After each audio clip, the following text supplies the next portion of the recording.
Welcome to tasty cook. இன்றைக்கி நம்ம வீடியோவில் பார்க்க போகிறது ஒரு பிரேக்ஃபாஸ்ட் ரெசிபின்னு வச்சுக்கலாம். இல்லை ஒரு ஈவினிங் குட்டீஸுகளுக்கு செஞ்சு கொடுக்குற மாதிரி ஒரு ஸ்நாக்ஸ் ரெசிபியாக கூட நம்ம வச்சுக்கலாங்க.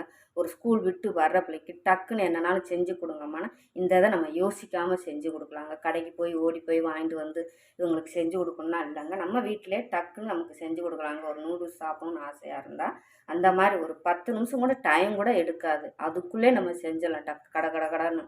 அந்த மாதிரி ரெசிபி தான் இன்றைக்கி நம்ம பார்க்க போகிறோம். வாங்க வீடியோக்குள்ளே போயிடலாம். வீடியோக்குள்ளே போகிறதுக்கு முன்னாடி டேஸ்டி குக்கை சப்ஸ்கிரைப் பண்ணுங்கள். நிறைய பேர் வீடியோ பார்த்துட்டு அப்படியே விட்டுடுறீங்க. வீடியோவெல்லாம் பாருங்கள், உங்களுக்கு ரொம்பவே யூஸ்ஃபுல்லாக இருக்குங்க. வீடியோ பிடிச்சிருந்தா சேனலை சப்ஸ்கிரைப் பண்ணி வச்சுக்கோங்க, ஒரு லைக் கொடுங்க. இப்போ வாங்க நம்ம வீடியோக்குள்ளே போயிடலாம். இடியாப்பு மாவுக்கு தேவையான தண்ணி வச்சுருக்கேன். இப்போ தண்ணி ஒரு 2 நிமிஷத்தில் தண்ணி கொதிக்கட்டும். 2 நிமிஷம். இப்போ தண்ணி 2 நிமிஷமாக கொதிச்சிருச்சு. இப்போ நம்ம ஸ்டவ் ஆஃப் பண்ணிக்கலாம். 1 கப் பச்சரிசி மாவு எடுத்திருக்கேன், இடியப்ப மாவு. இப்போ அதை சேர்த்துக்கலாம். இதில் 1 பிஞ்ச் உப்பு சேர்த்துக்குருவோம். இப்போ தண்ணி நம்ம கொதிக்க வச்சு எடுத்தோம் பார்த்தீங்களா, அதை கொஞ்சம் கொஞ்சமாக ஊற்றி நம்ம கலந்து விட்டு இடியாப்ப மாவு பதத்துக்கு நம்ம பிசைஞ்சு எடுத்துக்கிறலாம்.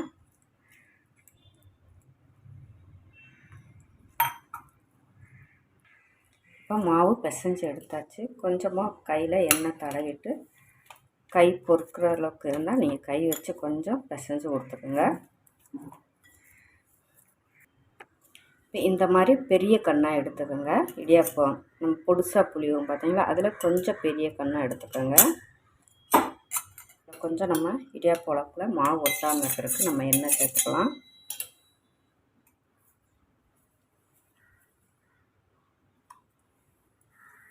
இப்போ இந்த பக்கம் நம்ம தண்ணி சூடாக்கி வச்சுருக்கோங்க. இதில் நம்ம 1 டீஸ்பூன் அளவுக்கு நம்ம எண்ணெய் சேர்த்துக்கலாம். சேர்த்துட்டு இப்போ நம்ம இதில் பிழிஞ்சு விட்டுக்கலாங்க.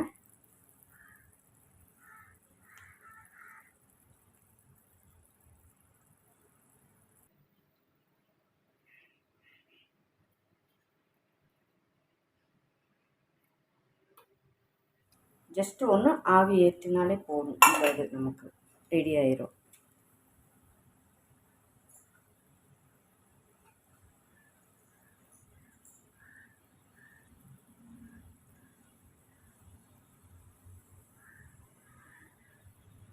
இப்படி லைட்டாக நீங்கள் இப்படி திருப்பி கொடுத்தாலே போதும், கிண்ட கூட தேவையில்லை. அப்படி தொட்டு கொடுத்தாலே போதும். நான் சொன்ன மாதிரி ஜஸ்ட்டு ஒன்று ஆவி ஏற்றினாலே போதும். இப்போ இதை நம்ம ஸ்டவ் ஆஃப் பண்ணிக்கலாம். இப்போ இந்த மாதிரி இது இருந்தால் நீங்கள் இப்போ நம்ம வடிகட்டி எடுத்துக்கிடுவோங்க. இதில்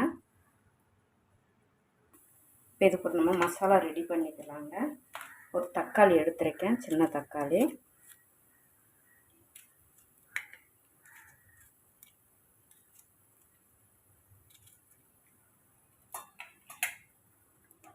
ஒரு பூண்டு, ஒரு வத்தல்,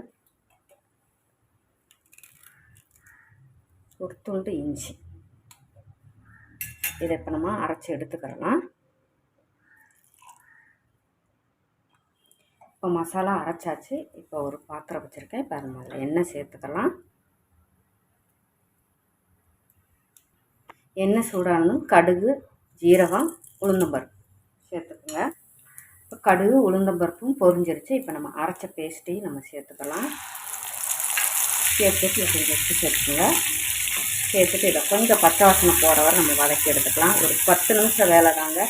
இதெல்லாம் நீங்கள் மசாலா அரைச்சிட்டு நமக்கு அந்த இடியாப்பத்தை நம்ம வேக வச்சுட்டு இந்த மாதிரி நூடுல்ஸ் கடையில் வாங்குறதுக்கு பதில் நம்ம வீட்டில் ஒரு நேரம் கடைக்கு போய் வாங்க முடியல, இந்த மாதிரி 1 கப் அரிசி இருந்தால் போதுங்க.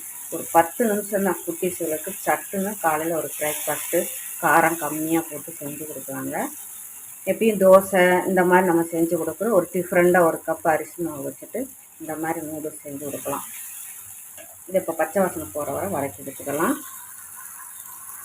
இப்போ பச்சை வாசனை போகிற வரை வதக்கி எடுத்தாச்சு. இப்போ இதை நம்ம வேக நூடுல்ஸையும் நம்ம இதில் சேர்த்துக்கலாம்.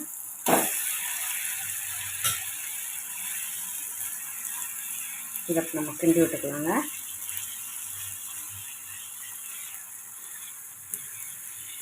டக்கு நம்ம இந்த மசாலாலாம் நம்ம ரெடி பண்ணிட்டு வச்சுட்டோமாக்கும் வேக வச்சது நமக்கு டக்குன்னு செஞ்சிடலாங்க.